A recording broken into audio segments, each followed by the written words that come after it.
Hi, Shalom Aleichem. I have a few minutes. Shalom Aleichem. Rabbi Yisrael, how are you? Baruch Hashem. I just wanted to make sure I could get in. Could I shut off my video and start in a few minutes? Sure. Yeah? Avada. Okay, I Yeah. appreciate it. Okay. The Beseder, you see Beseder, do you hear Beseder? I was hearing you say there. I don't know what happened to you. My son changed my screen over here. Yeah, but I can see you. Yeah. Okay, very good. Beseder.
Rabbi Wichnin.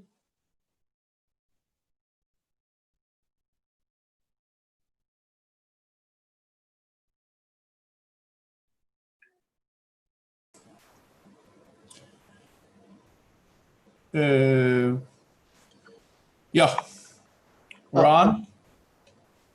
You're certainly on. Shalom Aleichem. How are you? Aleichem Shalom. Baruch Hashem. Das ist gesehen, Yossi Wigler hat gemacht das Shidduch. Yeah, where did I see that? Who's this Mechutin? Pesach, yeah, that's what I'm asking. It says Khan. Khan, it says? It said the Bachri event Khan, the Pesach. I just want to see well. I didn't pay attention. I saw Taka. Yossi Wigler. What do we said? Yeah. Yeah. Okay, I think we're going to get right into it, yeah? That's okay? Yo, we're ready to start? We should just start? I think we should just make it a formal opening. Okay. Ich weiß just that your whole bio. Anyways, but we're Ayeshakech for Rabbi Wichnin for joining us. Rabbi Wichnin is the Rosh Hashiva Mayanot in Eretz Yisrael. Charon works with him, and it goes for me. It's personal because the last time I had a chance to Farbrengen Rabbi Wichnin, properly Mustama was quite a number of years ago.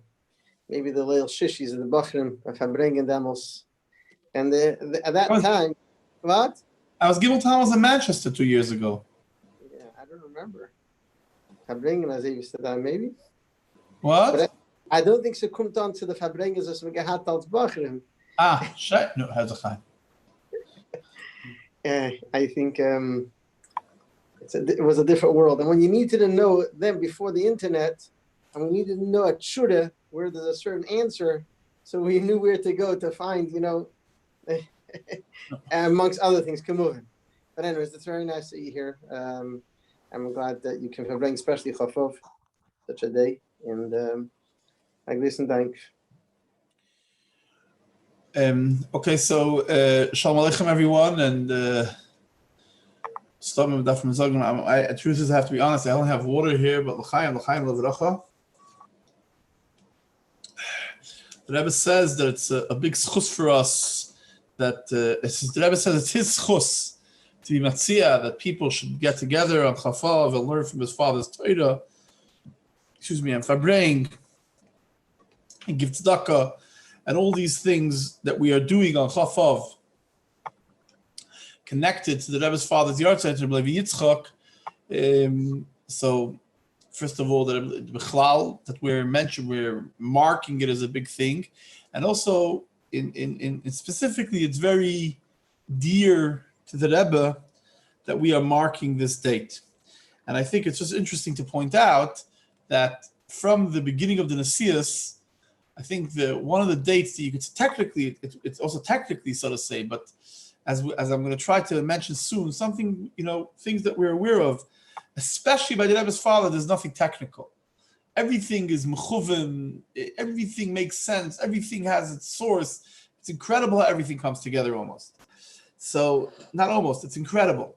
So the date that the Rebbe shared with Chassidim from right after Yud Shvat is Chafav.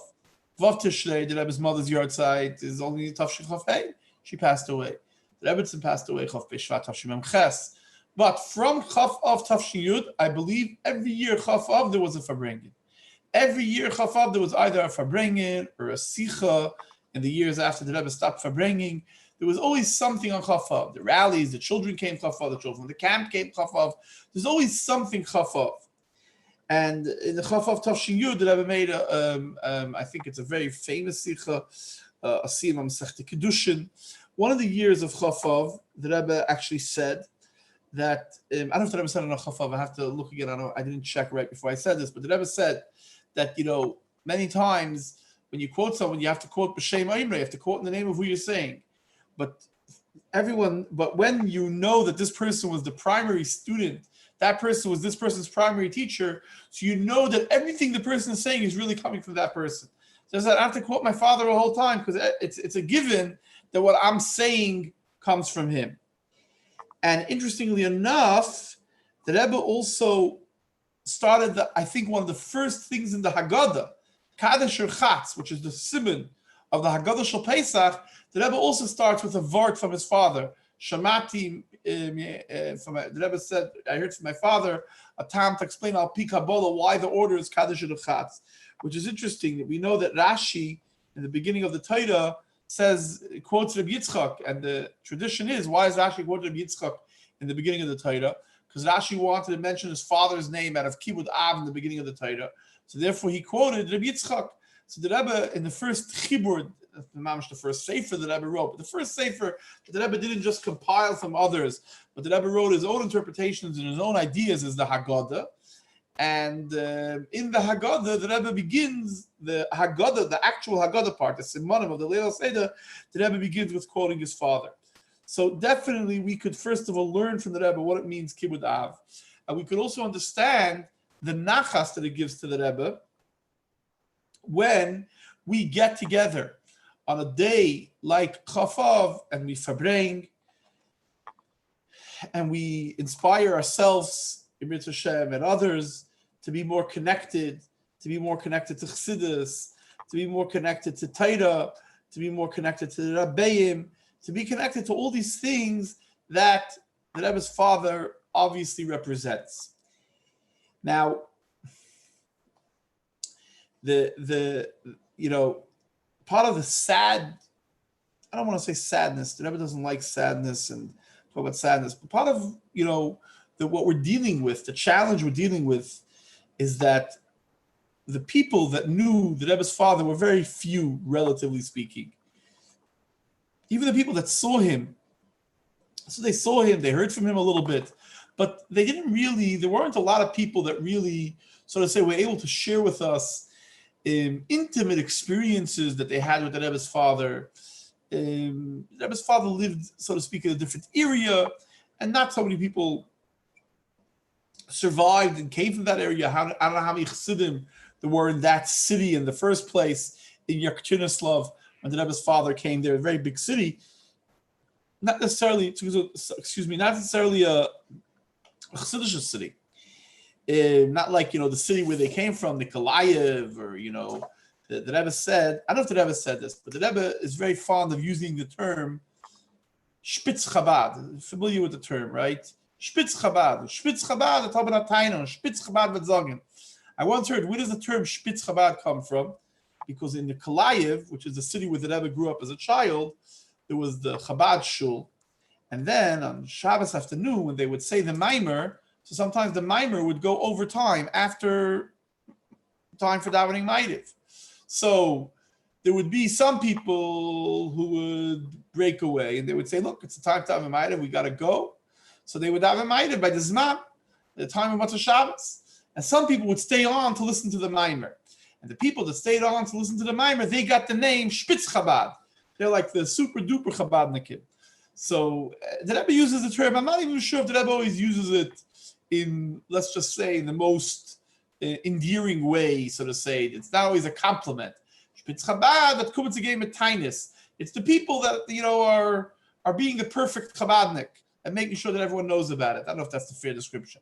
There's also obviously positive descriptions of the term, but it also tells you that this is the environment that the Rebbe Lechatchila grew up in, lived in, and that's where the Rebbe's parents lived after they, when the Rebbe was born, and then they moved to Yerkchinoslav to take on the Rabbanos of this city, which didn't have the same environment like Nikolaev. It's a different environment, it's a different vibe, and yet this was important to them, and they went and they did it, and they made incredible changes.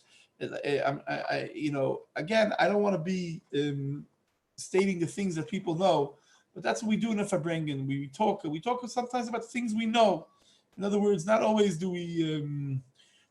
there chidushim, but we remember and review those things we know. So it's kedai to mention him because he just passed away, unfortunately, lately.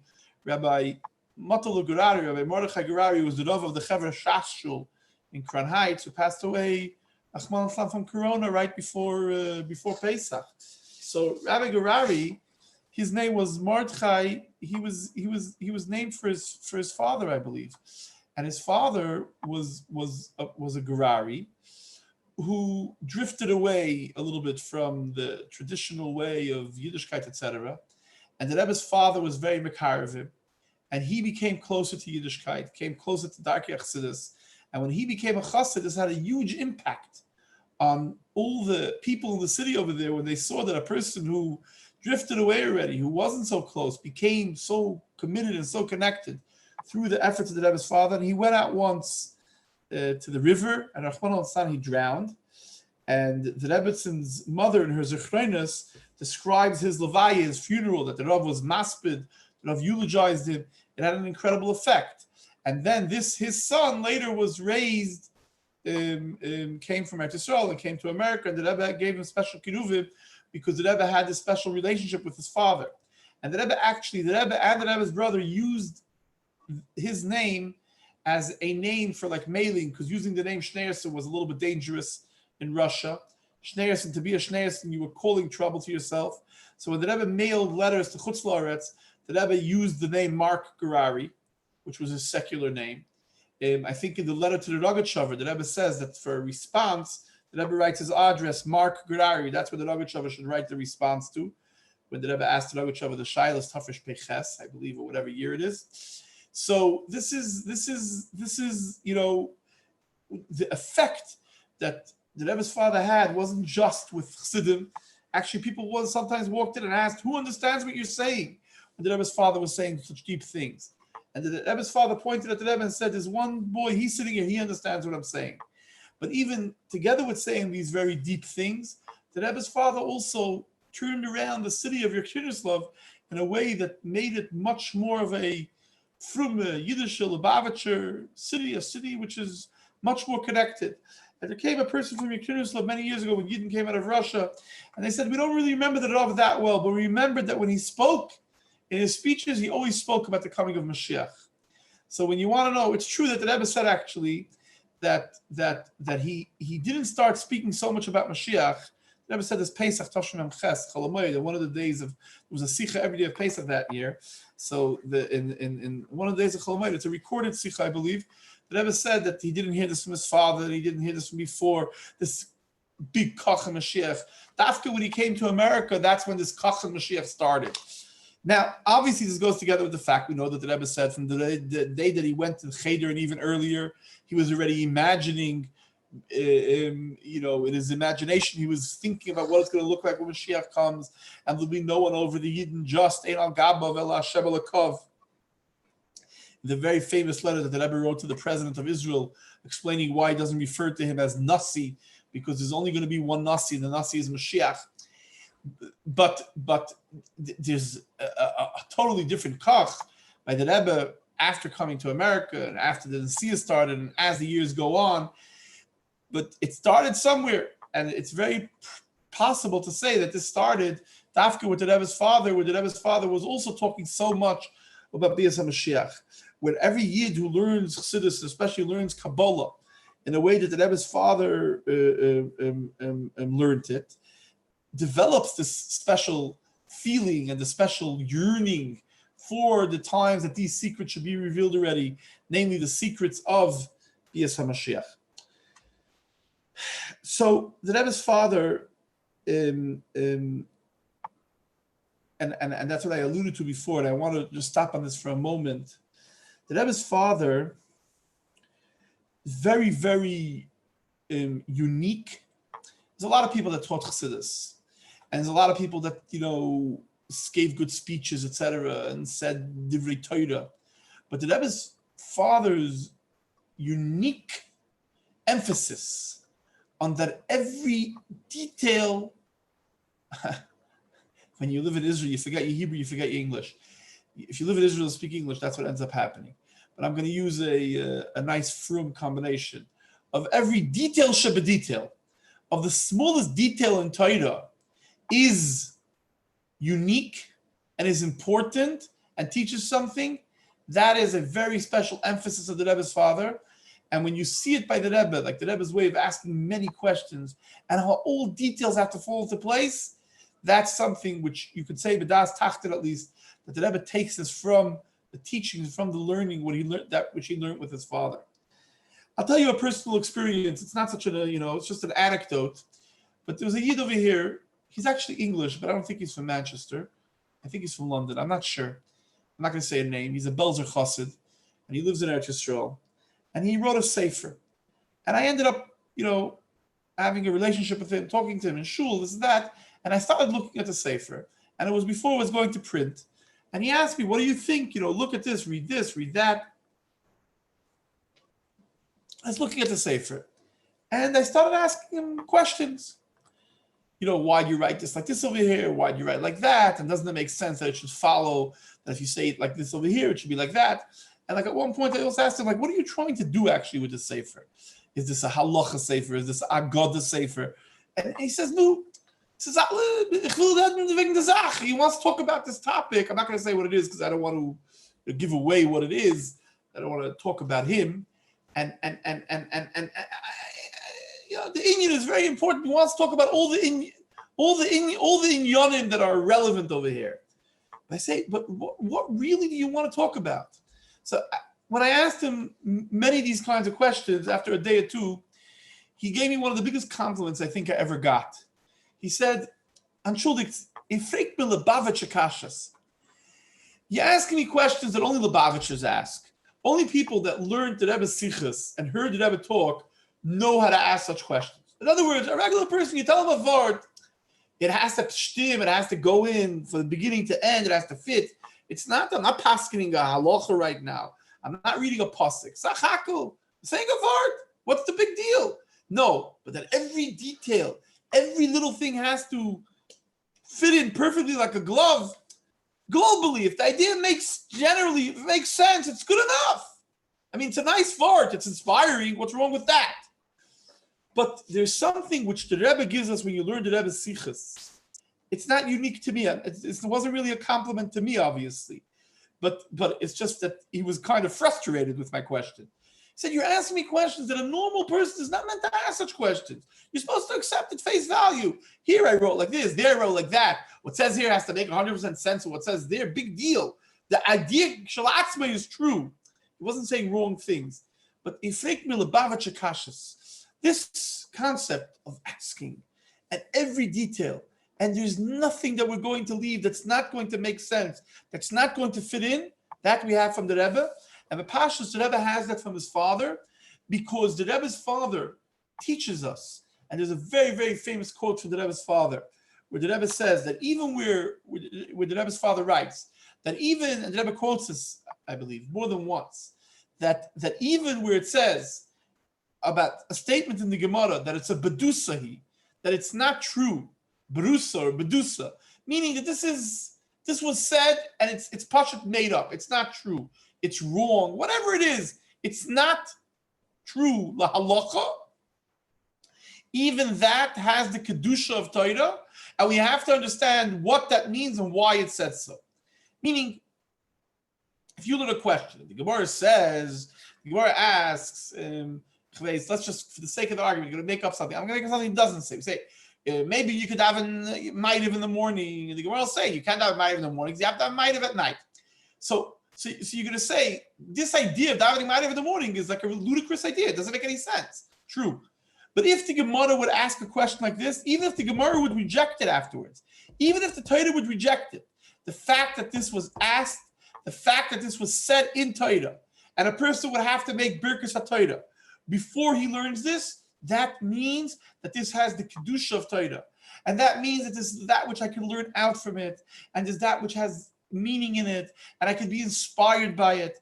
The Rebbe's father, in writing, we don't see it so much, but Al Peh, it seems to be that the Rebbe's father learned out things from the number of prakim that there are in Rambam, and which number halacha it says in.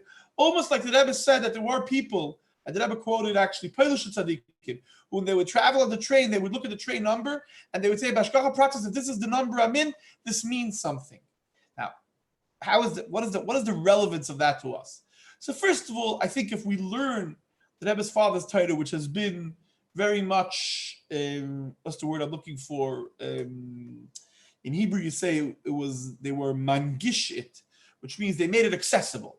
The Rebbe's father's Torah has been made accessible in the last few years by different Sfarim. Pnimi Levi Yitzchak, Yalkut Levi Yitzchak, which was malakit from the Rebbe's father, like Werter, which you can even repeat one vart and see, how it makes sense. And this Inyan, where the Rebbe's father learns a remez or a diuk or whatever it may be. So first of all, learning the Rebbe's father's Torah is very dear to the Rebbe, and it's a lot of fun. It's pashut very interesting. But secondly, and maybe this is already maybe it's a little bit of my idea, and I should be careful to term it as such. And who am I to, I'm just sharing out loud. You can take it or leave it. You could turn the video off. You could turn the audio off. You could take it or leave it. But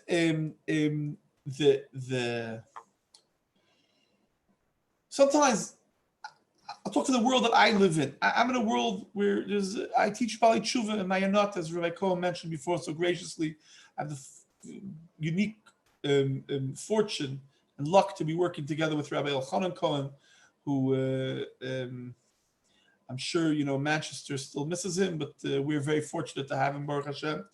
So you have Bali Tshuva, you have Talmidim that learn, and sometimes they learn Gemara, and they ask themselves, "Well, what am I really learning this for? Why am I learning an argument of the Chachamim that are talking about something which happened, who knows how many years ago, something which is totally irrelevant to us, something which the situation in the world has changed, the conditions have changed, people don't do things like this anymore. Why am I learning this?" Now, so we have to explain to them, and there are all kinds of explanations that we give. Some are better than others, etc. But what we have to remember for ourselves, and if we have a shaykhus to Chassidus, and we have a shaykhus to Torah, in that through the way it was illuminated to us, through Torah Chassidus, we have to remember that Pashat, every word that we learn in Torah has such kedusha, such relevance to us, and this was shown to us in a very real way by the Rebbe's father. If this Hamayda said this statement, or this Tana said this statement, and why specifically in this way, and why was he standing in this place, and why was his name expressed this way, and why did he use this word, every little detail has relevance. It all comes together to make the big picture. So when you learn, it doesn't matter which part of Torah you're learning. It doesn't matter which idea you're learning. When you're learning a pasuk chumash, I said this pasuk chumash, what's the big deal? This pasuk chumash, in a certain way, is also connecting you to the emes of Torah, to the whole Torah. I want to share an idea which is connected really also, I mentioned before, the Lagachavar. The Rebbe also favors very much and has a great appreciation for the Lagachavar's Torah. Now, we know that the Lagachavar was unique in the way that how he saw all of Torah as one. And really, it could be that the reason why, and this is not my idea, but I don't know if the Rebbe said this clearly, why the Rebbe has such a koch in this Torah Lagachavar. What's the relevance to us? Of course, the Chakira is always very nice. Payil, Pula, Nifa. What do we want? That which is the one who's accomplishing it, how it's being accomplished, the outcome, what's the part that's most important to us? And obviously there are all the differences that we're aware of, etc. But really what the Lagachavar came and did is he came and showed us that when you learn Torah, let's say I'm learning, for the sake of the argument, I'm learning Hilchos Shabbos. And I have a question in Hilchos Shabbos. And I want to solve the question. Now, how am I going to solve the question in Hilchos Shabbos? The answer to the question is going to come from Hilchos Tumah v'Tahara. Now, what's the relevance? Who would ever imagine there's a connection between Hilchos Tumah v'Tahara and Hilchos Shabbos? Now, there are things which the connection is very obvious. Let's say if something is considered a keli to carry out on Shabbos, is it considered a keli? Can it become tamei or not? True. But the Lagachavar went down to the depth of everything, and he said like this: I'm going to show you how the Torah is basically made up of, let's say the Lagachavar made about 30 different points. Is time one unit, or is it a collection of many units following up one after another?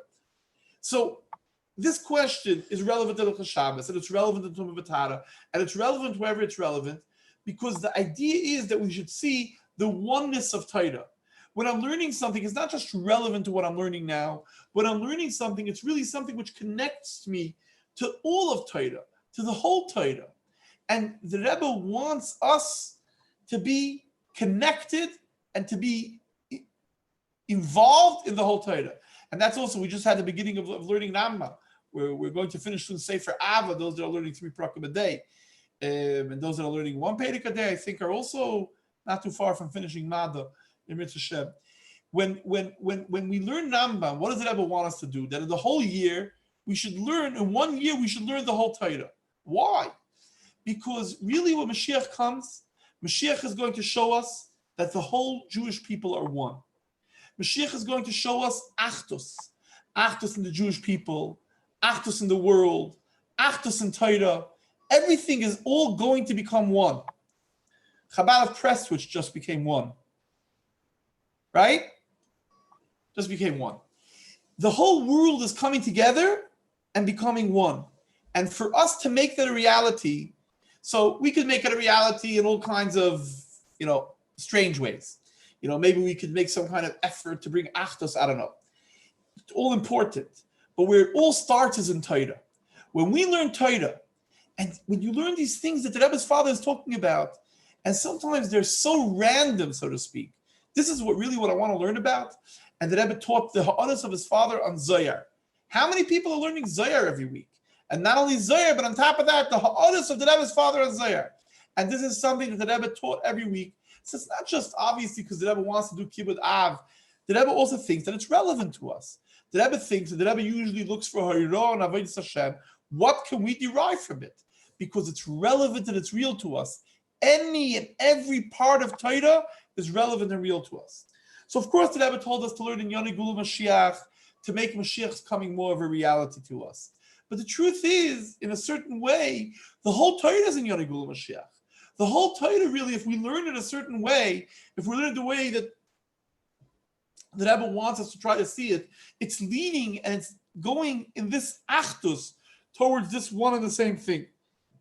So, this great gift that the Rebbe's father gave us through the Rebbe, and we have it through the Rebbe, even more developed. You see it, maybe it's even more obvious in the Rebbe's Rishimas, but you see it in the Rebbe's Sichas, and you see it in the Rebbe speaks, and you see it in Pirkei Avos, how the Rebbe always makes an emphasis of seeing why is the person who said this Mishnah, why is this teaching of this Mishnah relevant to him? It's not just the teaching of the Mishnah, it's also who said it. Why is that important who said it? Because the name of the person has an innate connection to what he is and what he's doing and what he's teaching. And therefore, all these things are so important, so real and so powerful to us.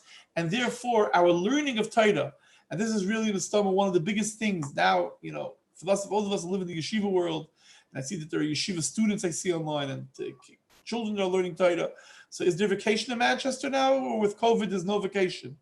There is vacation. So a vacation. So we take vacation from learning Torah. What says we take vacation from learning Torah? We take vacation from learning Torah the way we generally formally learn Torah. So now you could learn Gemara in the afternoon and Chumash in the morning. When maybe in school they didn't do it like that. But the connection that we as Yidden and Chassidim should have to learning Torah, and not just learning a Torah and asking, I'm only ready to learn something which I could obviously see the relevance to myself, but to be ready to learn Torah, to go into the world of Torah, to get lost in the world of Torah, so to speak, I want to use the word to get carried away with the world of Torah. That's, I think, a very powerful lesson. And the Rebbe's mother describes in her memoir in length how when she brought the Rebbe's father a paper to write, he was happier than when she brought him food. And he was very hungry. He was pashat. The hunger was terrible. There was nothing to eat. And the simcha that he had when they brought him a sefer, when he danced takafas with Tanya, he didn't have any other sefer. The simcha that the Rebbe's father had, and the Rebbe's father wrote even when he was there in prison, in Kazakhstan, where he was in exile. He wrote from memory in his head.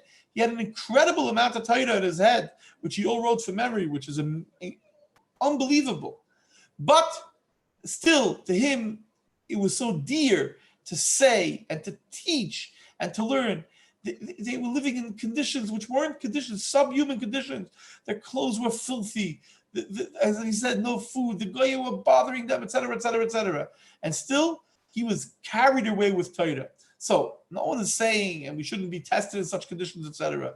But we could be also carried away with Torah. We'll be carried away with Torah. Torah Mitzvah will carry us directly to Mashiach Hashem. That's the greatness of Torah that we're learning B'chlal, and especially Torah, the way it's illuminated to us through the teachings of Chassidus. It'll uplift us, it'll elevate us, and in that way we will have the Torah of Mashiach Tzidkenu. I want to say something else, with your permission, which again, this is my own, feeling. I don't even call it an insight. It's a feeling that I want to share. I was thinking, after all, I'm sure that, many of us are zoomed out from being on Zooms.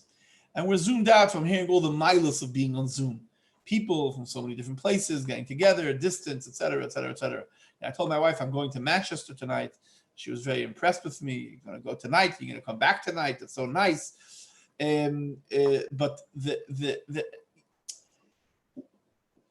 But I can't ignore it. We're sitting over here. I'm in Eretz Yisrael. You're in Manchester, wherever you may be, and we're connected together somehow in ultimately very strange and interesting times. So first of all, being that this is a Chassidus Farbrengen, we should say and we should wish well to all the Yidden, wherever they may be. The Yiddish kinder should be safe and healthy. Whoever needs a refuah shleima should have a refuah shleima taken from Yad Mamish. Whoever needs help in their parnasa, or whatever else it may be that people are struggling with at every level, people should be helped in a way. This is a schus of a Bala Yard site. Also adds a great schus. Pearl Yeshuas Bekarev Haaretz. The Rebbe, I think, writes also there. So he should see these Yeshuas. The Rebbe's father, Mamish, ultimately suffered. It's not just for himself, but it's for the generation. The Rebbe said that his father took over, was the only Einikul that Tzemach Tzedek, and became somehow like the Rebbe. The Rebbe doesn't use those words Mamish, but very close to it. After the Frierdiker Rebbe left Russia, he was the one that was continuing, and he was the one that's leading. Amazing, amazing Lashonis. So on this day, it's obviously he's a person that's connected to us Chassidim, and he cares for us Chassidim. So we should Chassidim, Befrat, Yidden, Bechlal, and all over should be gebenched that we should go out min ha-meitzer la merchav. But so I was thinking, what's the connection over here? How does Chafaf connect?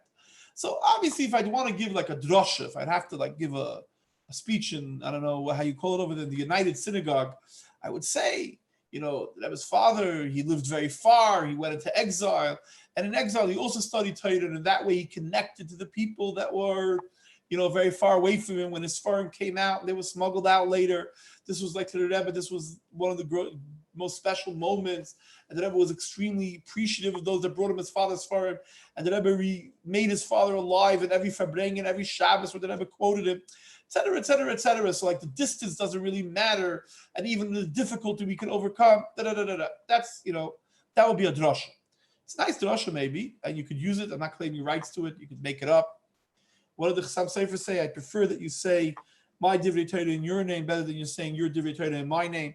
So whatever you're comfortable with. But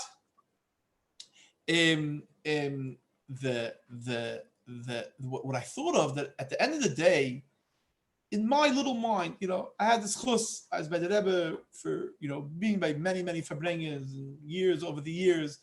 And I wouldn't say I was there many years. Obviously, I'm a younger man, but the people were there much longer. I was also merited to be a few years Chafav specifically. I didn't really go to camp. So I had the opportunity to be at Chafav. Was very easy to get a close place because a lot of the Bachrim were away, so it was much easier to stand up front and to hear the Rebbe davening and to, see everything. If you'd come Vav Tishrei, you'd Shvat's packed. All the guests are here. It was much harder to see.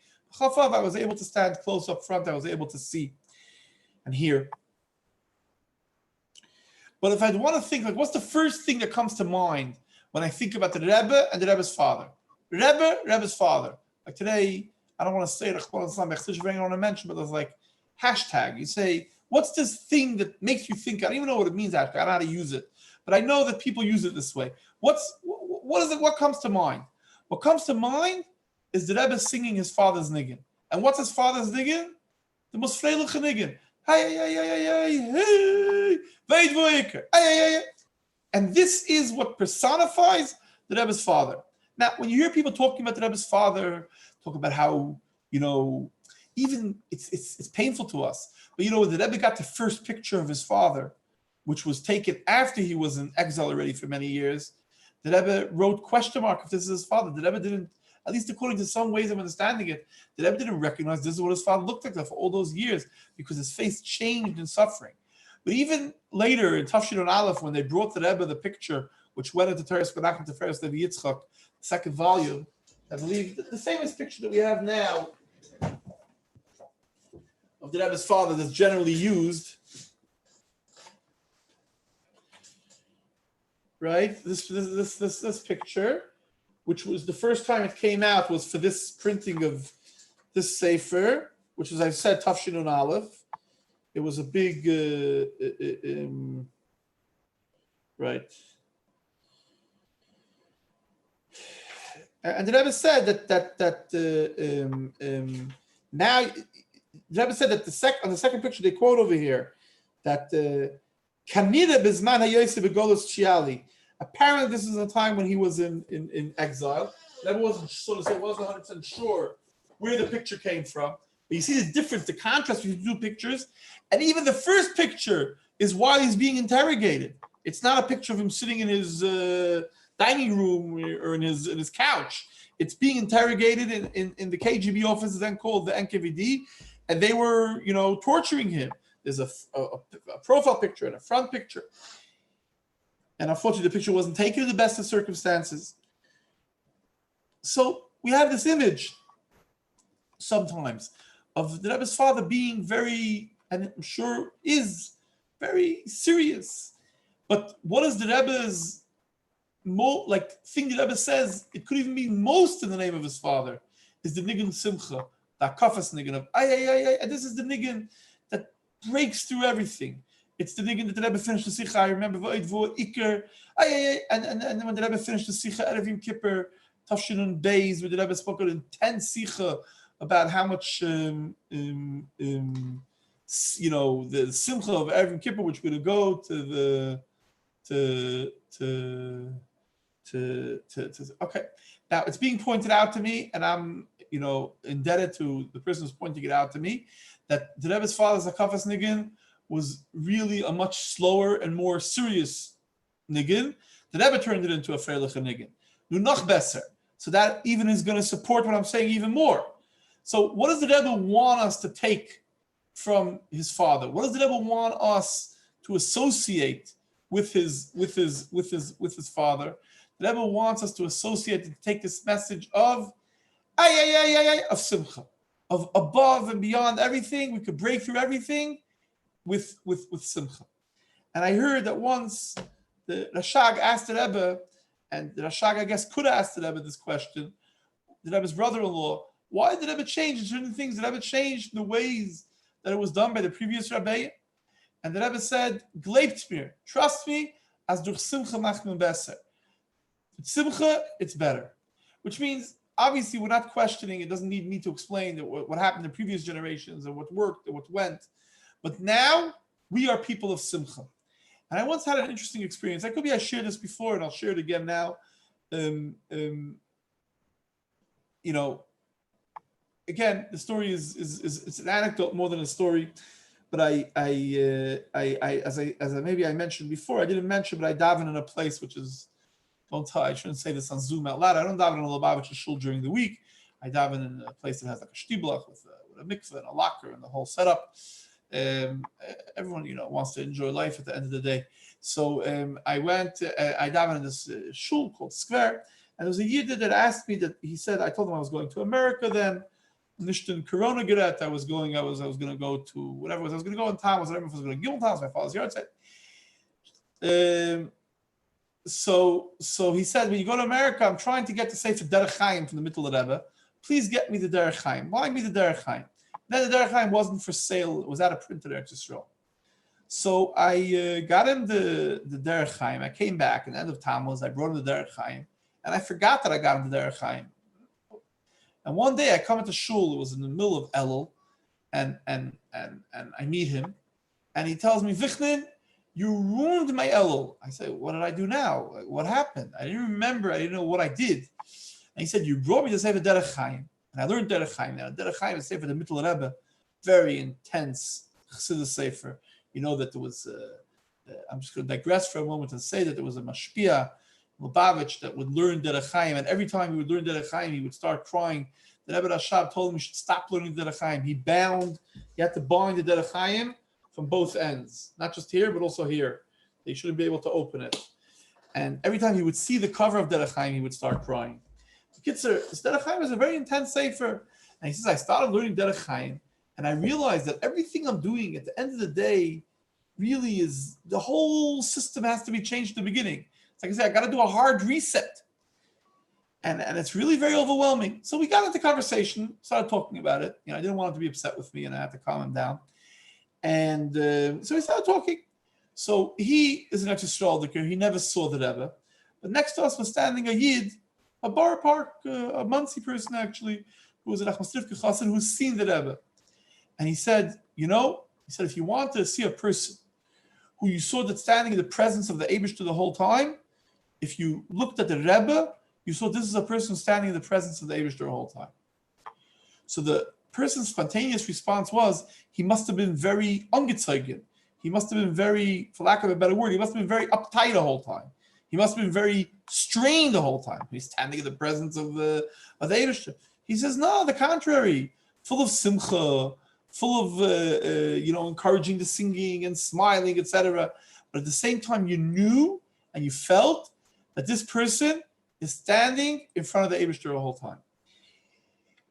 The simcha that the Rebbe gives us the koyach to have is not a simcha of letting go, in the negative sense of the word. It's not a simcha where a person says, okay, if I have this, all my other, I don't have any other, so to say, nothing else to take care of, etc. It's a simcha that uplifts us. It's a simcha that elevates us. And as pointed out, if even the hakafas thing that the Rebbe's father sang was slow, apparently this niggun, I'm not sure if it's this or it's another niggun, and the Yodim will correct me, it's a niggun that comes from the Alter Rebbe's hakafas.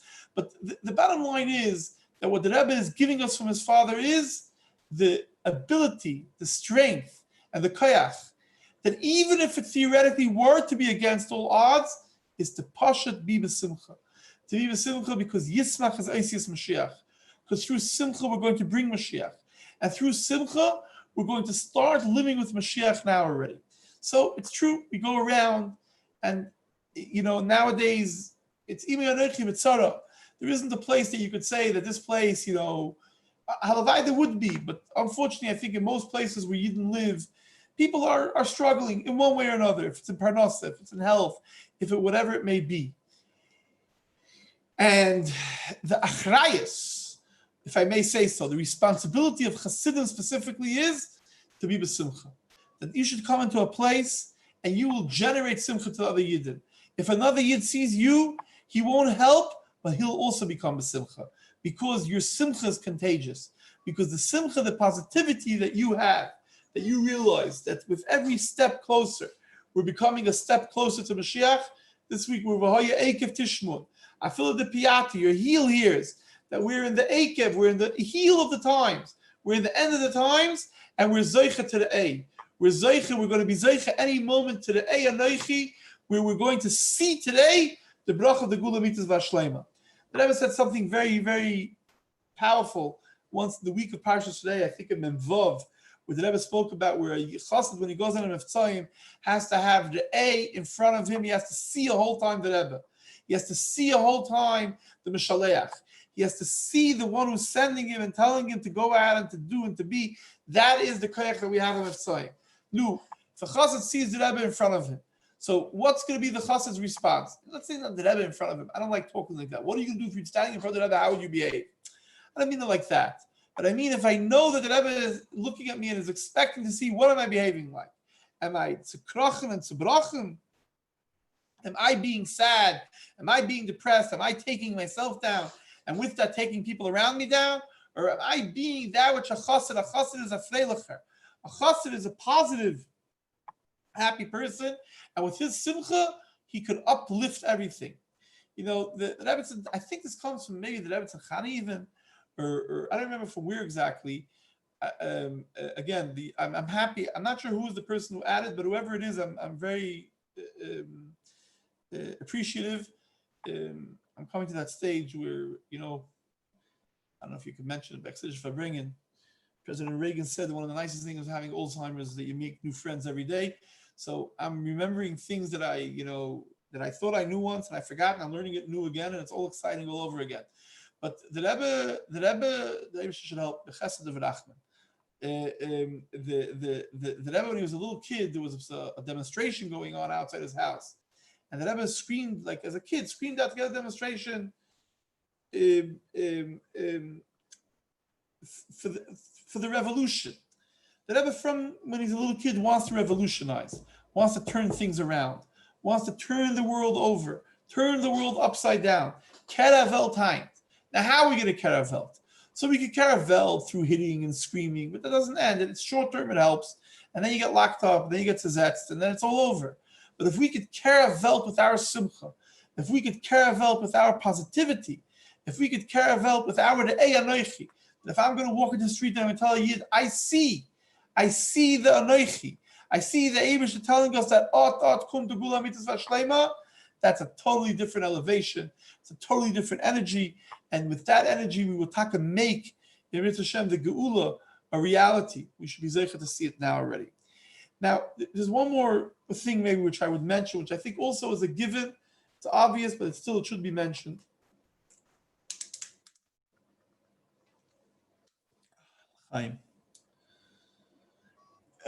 Rabbi Cohen, you can't sing a niggun on Zoom, can you? It doesn't really work, right? Okay, at the end we'll try. You want a niggun? No, let me just make the point first, and then we'll sing the niggun.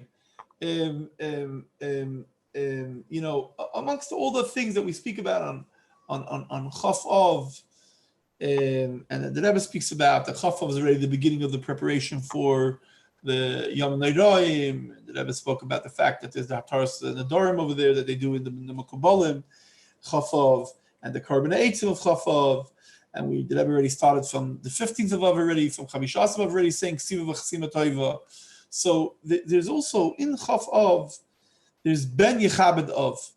There is the thing that ultimately every year the Rebbe made the Farbrengen, the Siyum.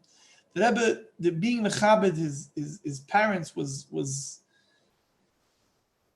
of extreme paramount importance to him. And the Rebbe shared it with us, meaning the Rebbe could have done this in his room. The Rebbe could have done it himself with his own personal date. Not a date which is like a Hasidic date in the calendar, like you say, this is the Chag HaGeula of a Rebbe, or even a yahrzeit or a birthday of a Rebbe. This is a personal date. It's the Rebbe's father. But the Rebbe shared it with Siddim. And part of the message, I think, is that we should see the importance of what it means just doing this Kibbud Av V'Ein in whatever way possible. I mean, those that merited to remember, I don't remember it, I'm not old enough, but remember the Rebbe going to visit his mother every day, and the Rebbe walking his mother out of 770, which means giving his mother the attention and the respect and investing time and effort into it, even though he had definitely excuses, definitely was busy enough to get out of doing it. Not get out, but say, I can't. There's so much going on, but this is something that he did. The Rebbe did very, very importantly. So I heard that there was a Yid, his name was Rabbi Yosef Nimoitin. Him I remember when he came out of Russia. Yosef Nimoitin, he lived in Russia, and he was the attendant, so to say. He took care of even the Rebbe's father right before he passed away. And then he remained at Almaty, and he took care of the Rebbe's father's burial place, etc. He was there all the time. And many times he gave a request to leave Russia, and it wasn't granted to him. They didn't let him out. And even when they let a lot of people out already in the end of the 70s, end of the Lameds, they didn't let him out. And one time he went to the Rebbe's father's tziyun, and he really he expressed himself.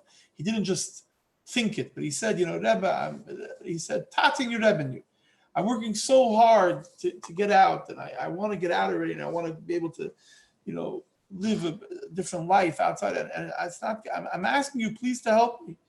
And I think he said that when I'm going to go to New York, I'm going to ask your son why he never came here to visit, like to come to your kever. He was standing there by Matseva, and he gets up and he looks around, and he sees a person coming towards him, and the person says to him, "You're so and so. You're an Emaitin." He says, "Yes." "You remember me?" "And if you remembered him or you didn't, but Bekitzer, you helped my father for many years. This man's father was a blind old chassid, and the Emaitin would take him to shul for many years every day and would take care of him. He said, you helped my father so much. What can I do for you? I see you were crying." He saw his eyes were teared up. "What's going on?" And he told him, "Look, I'll tell you the truth. I really want to get out of Russia. They're not letting me out." He said, I work in the government. I'm going to help you. Bring me 4,000 ruble and I'll, do whatever I have to do with it and I'll get you out. I once heard, there's a creature that was used to split the rock in the Beis Hamikdash, right? The strongest thing in the world. What's that creature called? It's called the Shamir, right? You learned about that, the Shamir. So someone once asked, "What's the Shamir?" That he could split everything. He thinks it means the Shmir.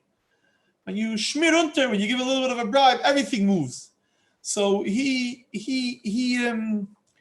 said, so he put together the money, was a significant sum of money, but he managed to put it together and he brought it to him. And a little while later, he got the permit to go out of Russia. And he came to Yechidus by the Rebbe, and he brought to the Rebbe different things. He brought to the Rebbe, I think, things from his father, etc., etc., etc. And on the way out, the Rebbe said, "No, you're supposed to ask me something." He didn't have the heart to ask the Rebbe the question. And he was very overwhelmed, and he went out of Yechidus. And then later in Farbrengen, the Rebbe was always very makar of him. And the Rebbe gave him a piece of cake from his mezainas. He wasn't a big, maskil of Chassidus. He was a pashto Yid living in Almaty his whole life. But the Rebbe always, if sometimes he wasn't feeling when he would leave Farbrengen early or coming late, the Rebbe would always give him a lot of derech eretz. And I think the Rebbe used the expression and said, "I can't pay him back, and I don't plan to pay him back." In other words, I owe him so much that it's impossible for me to pay him back, because he did the kibbutz avayim, which the Rebbe thought and expected that he himself would have to do. As I think the Rebbe wrote in a letter to his parents, "I can never forgive myself for leaving you there like that." So of course the Rebbe had to leave, and everything is milmaila, and the way it also worked out milmata, obviously. But at the same time, we should know for ourselves what's important. Pashat kipshutai, the idea of kibbutz avayim, the idea of respecting and honoring and looking out for, and if it could be said in my name instead of my father's name. So the Rebbe says, "This is a word for my father," and the Rebbe with as we said before, begins with that, and this is what the Rebbe speaks about. So this is something that we could learn. In Mirz Hashem, it's going to be very fascinating for us. Imagine when Mashiach is going to come. It's one of the people, that you want to see. What is it going to look like? The Rebbe or the Rebbe's father? What's this whole setup going to look like? And it's going to be Azim Olas Chayk Pino. It's going to be such a great spiritual pleasure when that happens. As Chassidim, we're going to have such an incredible experience. We're looking forward to it. We're waiting for it to happen.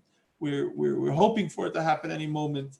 And through our learning Torah and our doing mitzvahs, and especially learning those inyanim that make this a reality, learning the inyanim of Gula Mashiach, bringing out the Gula Mashiach and everything that we learn in Torah, making the Geula of Torah and the Geula ourselves more of a reality, we will, in Mirz Hashem, jump out of Golas and jump towards the Geula Amitas Vashlema, dance towards the Geula Amitas Vashlema.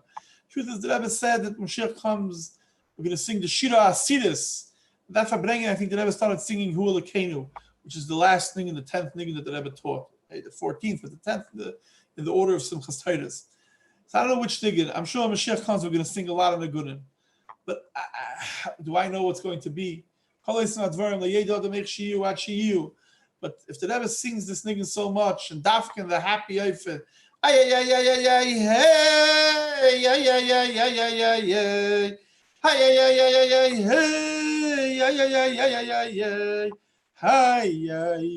Instead of me singing, which is whatever, it's worth what it's worth, or each of any of us singing and we'll sing together, we could, what I would suggest is, this is a humble suggestion, most of us have access to all kinds of forms of media. We could, if we want, we could connect to all kinds of things. If we'll find today or tomorrow a recording, and this is a recording that we'll play not just once, but we'll listen to it, I don't want to say once a day because it's a big undertaking, but once every few days, we'll hear the Rebbe singing, hey. Well, when you hear that and when you experience that, when you're standing there, this is like there was this woman, and I'm going to finish with this story. There was a woman, her name was, I think I told the story before also, there's a woman, a very influential woman in American Jewish politics. And at one point, she was the president of the President's Conference, which means there's a conference of all the presidents of all the Jewish organizations, and she was the president of that conference. And she once was brought by her shliach to the Farbrengen. And this is in a time when the Rebbe spoke about moments of silence. The Rebbe felt very strongly that moments of silence should be passed. And the reform, the conservative, were very against. And she was a very big opponent of moments of silence. So, she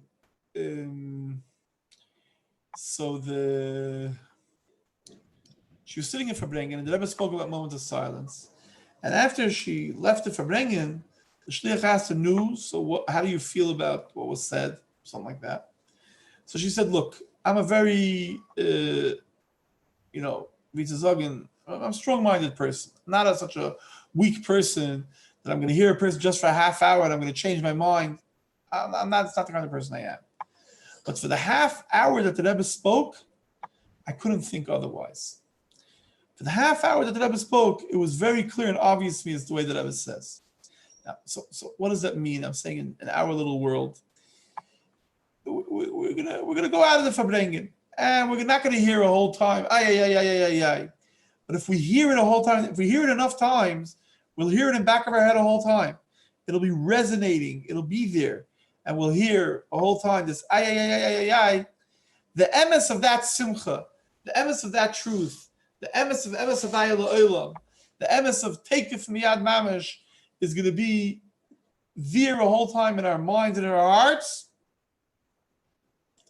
Emir Hashem, this will have long-lasting effects, much longer than just a few moments that we're singing the niggin. When you're singing the niggin, those of you that experienced the moments in 770 of singing a niggin like that, when you were singing that niggin, you taka thought there's nothing else in the world besides that niggin.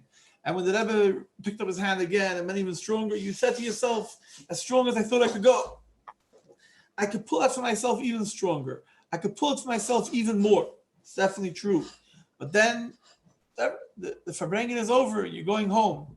But it's still there. It's somewhere there.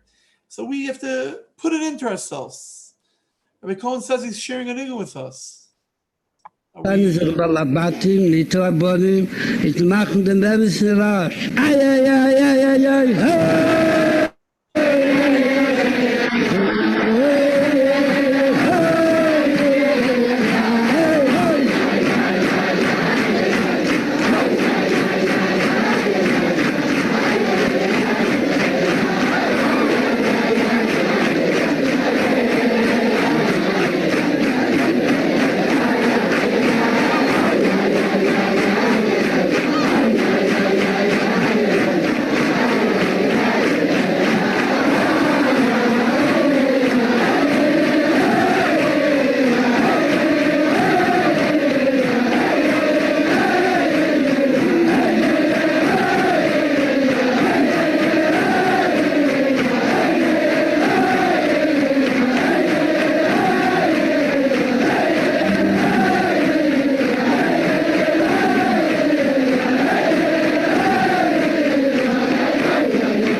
I just want to say, most people, can I just interrupt for a moment? And I'm going to say, most people, it struck me, when we talk about preparing for Tishrei, Elul, so what are most people preparing for? Shoshana, Yom Kippur, it's normal, the Seder of events. I see here we're preparing directly for Simchas Torah. So it's a beautiful energy. We should go here till the Simchas Olam al Rosham Emir Hashem. Take it from Yad Mamash. The Rebbe should take us out of goals already and lead us to the Gula Mitzvah Vashlema.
want to say a chazar of vort from the Rebbe's father.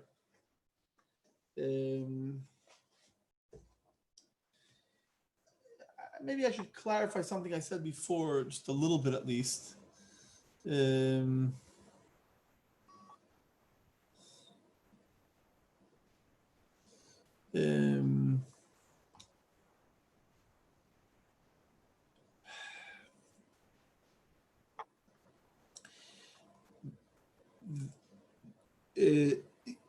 It's not just that the Rebbe's father in his Torah showed the relevance of everything, but it's even a step further. That the Rebbe's father in his Torah, showed how even the deepest ideas in Torah are relevant. Meaning, you take sometimes there's people that the Rebbe Rashab. There's a story the Frierdiker Rebbe tells about the Rebbe Rashab.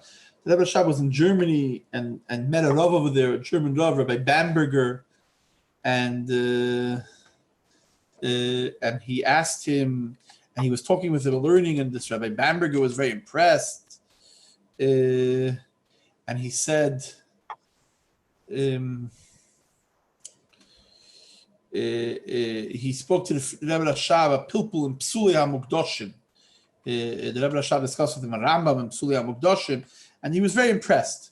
And he felt hamish, and he walked in once to the Rebbe Rashab, and he saw the Rebbe Rashab was writing, and he looked at what the Rebbe Rashab was writing, and he saw the Rebbe Rashab was writing a mimer, and he stepped back and he said, "Oh," he said like in German, he said, "Sie haben mit Malachim zu tun." You have to do with angels. Like I'm afraid. I'm stepping away. This is more. This is not what I bargained for, so to speak. The Rebbe's father takes the greatest ideas and says these great ideas are relevant in the day-to-day words of davening, in the day-to-day things that we do, in each little detail. These things are each in the lowest part of things. These are very relevant. And obviously, the Rebbe takes us to the next level with us, and Mamish makes Chassidus, that the emes of Chassidus is emes havaya la'olam, which goes from all the way up to all the way down. And therefore, I think that fakert, in other words, that sometimes a person says, this thing is very deep and it's beyond me and I'm not sure I can get it. That's not a good excuse after the Rebbe's father taught us what he taught us, and the Rebbe taught us what the Rebbe is teaching us. We can't give that excuse anymore, that it's too deep, it's too far, because the deepest and the furthest and the highest became relevant, mamash, to the lowest. But what I wanted to share was a story that the Rebbe's father Farbrengen with Bachrim. And the Rebbe's father Farbrengen with Bachrim, who were visiting Sukkot, and the Rebbe's father Farbrengen about, we say, Haishayna prachim lekoimeima. In Shyness we say, Haishayna prachim lekoimeima. So what's prachim mean? The Rebbe spoke about prachim is flowers. There's pirchei kahuna, the budding koyanim, because on one hand, prachim is a time where the person is developing, but perach is also the beauty, which brings out the beauty of the flower. The Hishayna, we're asking the Eibishter for special help, that in that time, which is the time of development, in that time, which is the time of opening, it should open and it should develop in a way that it's prachim, that it's beautiful, l'koimeima, the way that it's standing upright. Each and every one of us, in one way or another, is connected either with its teaching or with his family or with people that he's connected with. You see people that are developing in all kinds of stages. Now, first of all, to be able to see the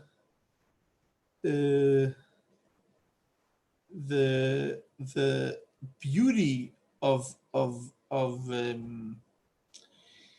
someone when he's developing, to be able to see the beauty of someone when he's when you look at the flower in the beginning, he doesn't look so impressive. It's only when he opens up in his full glory, the one that makes it out. And we're saying, Hoshayna, we're asking the Eibishter for help, that we should see in the process of the development, we should be able to see it, we should be able to appreciate its beauty, and we should be able to see it through. We, Klal Yisrael, are in a process of development. Klal Yisrael are in a process of, the world's in a process of development. And the process of development doesn't always look so beautiful. It's a tough process that we're going through. But we're asking the Eibishter, that the Eibishter should help us, that this process of development, we should appreciate its beauty b'shas ma'aseh. We should merit to appreciate its full beauty when it's going to open up taken from Yad Mamish. And we should be the l'koimema. We should go through this process upright, not downtrodden, not overwhelmed, not beaten down, but standing firm and strong. If there's another thing which we could say, Mustama, that the Rebbe's father personifies, is the Rebbe's father's mysterious nefesh. The Rebbe's father was arrested. The Rebbe's father is standing strong. The Rebbe spoke about the story many times about his father going to speak to the government about getting flour for matzahs.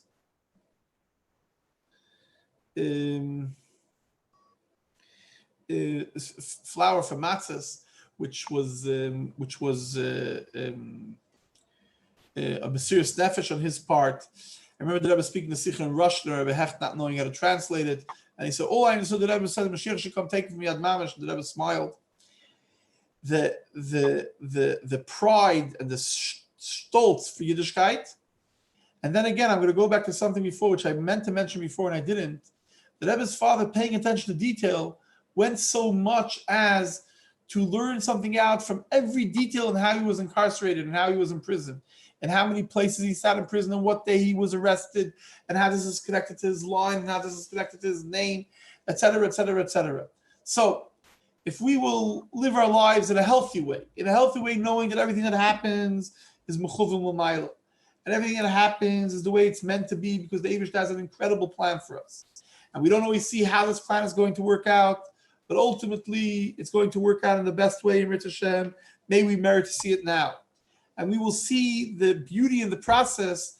The Eibush will say, if they already see the beauty in the process, it's already so beautiful for them now, I might as well show them the real beauty.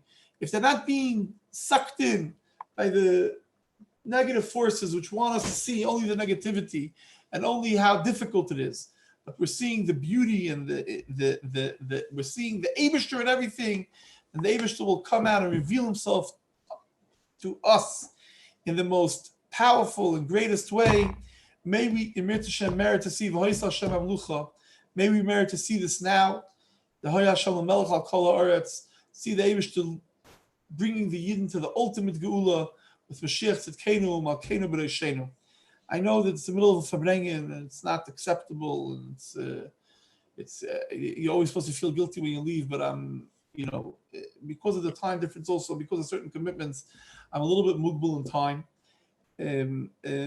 Maybe I'm more mugbal in my head than I'm mugbal in time, but ultimately I'm dealing with a Hagbal right now. I was told that the Rebbe brings the Torah. The Torah says the simon to know which month is Chaser, which month is Malay. Whoever is close to after the Melech is Chaser. So Nisan is a Melech because he has matzahs. So Nisan is Malay, and then Ir is Chaser. Sivan is Melech because that's Chag HaShavuos, and Tammuz is Chaser. Av is Melech Shaboya Yukaitz Tzemeitzim LeKarban, because they would cut the wood for the carbon. And what's the date? That's Chaf Av. They would cut the date for the carbon, amongst others. So this is a big Melech. We're connected to the Melech. Chaf Av is the Melech, and we're connected to the Melech. And every Yid is a Ben Melech. And in Mitzvah Hashem, tomorrow we're going to wake up like Bnei Melachim. So the Eibush should help. It should be with Simcha, with Hatzlacha, and Dvar Melech Shultoin. The word of the Melech should already be the ruling word in the whole world. May we see it now in Mitzvah Hashem. Thank you for the opportunity. L'chaim v'levracha. And may we meet by Chiddush Farbrengens. Mashiach is going to come. The first thing he's going to do is a chassid. He's going to make a Farbrengen. May we meet by that big Farbrengen. Take it from Yad Mamash. L'chaim. Thank you very much, Rabbi Wichnin. A wonderful Farbrengen. The energy, positivity, the refocus, particularly in this time. And the that was was the later years, right? So später. No, no? I think is pretty much an hour day by our days. If I can also take this opportunity to make a few announcements. Firstly, Koil Chassidus Mirz Hashem is restarting online. We'll also have the opportunity, a special program. Mirz Hashem will have special answers of the Rebbe with the background, Mirz Hashem special videos of the Rebbe with the background, beginning and end, and special shiur and concepts of Chassidus, those who want Chavrusas. Mirz Hashem, look out for details. That's starting next 2 weeks Sunday, the first Sunday in Chedesh Elul. Also, the Tuesday, right afterwards, there was 2 shiurim from Rabbi Yehuda Pink. One about practical application of Bdikas Tefillin and Mezuzos. So we talk about Bdikas Tefillin and Mezuzos that Rebbe encouraged. Sometimes we don't know. Rabbi Pink has a lot of years of experience in this area, and he'll share. And the week after, Mirz Hashem, about kashrus. That's also quite, for a consumer, can be quite complicated. What hechshedim, mahadrim, this is good, it's not good, it's confusing. So in line of being mahadrim and checking, do a cheshbon nefesh, and being mechazik all the yarim of Torah mitzvahs. So Mirz Hashem, Rabbi Pink is going to give a shiur 1 week on Bdikas Tefillin and Mezuzos Stam, and the other week in kashrus. So we have Kel Chassidus Sunday night, and in Mirz Hashem for Chai Elul, Sunday night Chai Elul, and Mirz Hashem, Rabbi Shalom Ber Lipsker from Bal Harbor will be Farbrengen. So just a heads up for what's going to come. Look out for the details.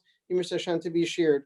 Thank you much, Rabbi Wichnin, and Mirz Hashem Mamshech Zayin Farbrengen Yerushalayim Rakedesh, and the Rebbe will be with us. Take it from Miyad. Thank you, everyone, for joining.